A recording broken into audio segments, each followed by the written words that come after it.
Pole kaka. Tunashukuru, tumeshazoea. Kaka, mmezoea? Tumezoea.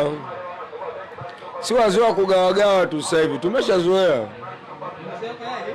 Kugawa. Kaka, unaongea ukiwa usingizini au na akili zako timamu? Na akili zangu timamu, tumeshazoea kugawa utamu. Wanaosema tunagawa utamu wala wakosei. Wako sahihi kabisa. Mnyama Simba amezoea. Tumezoea. Maanake inafikia mahala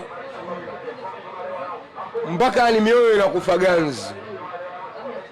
Unaelewa? Yaani Simba kinachoendelea sasa hivi, na hili swala nilizungumza sana. Tusipige kelele sana.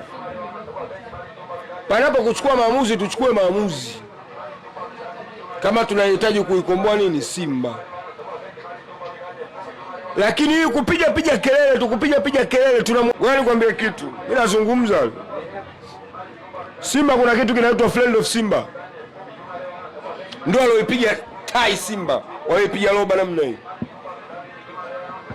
Kundi lile huyu bosi wetu, yeye kazi yake kuchukua watu wawili watatu anawatia huko kwenye bodi yake. Ndio shida inapoanzia hapo.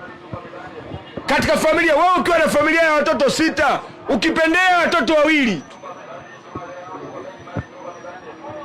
wale wanne watasemaje? Kutakuwa na usalama ndani ya nyumba? Lazima wale wanne watalalamika. Ndio Simba sasa ilivyo. Ni familia ya watu 10.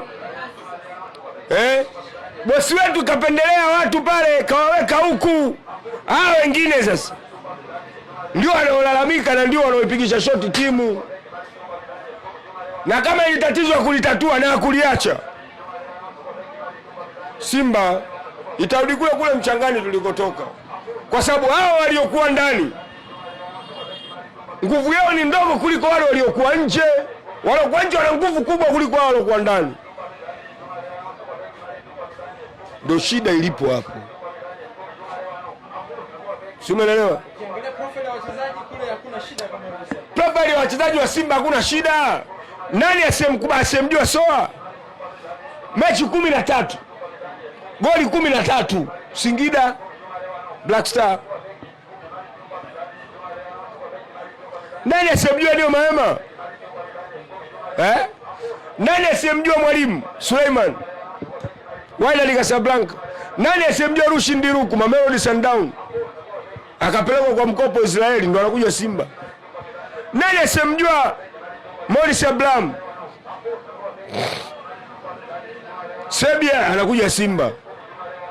Nani asemjua Mligo?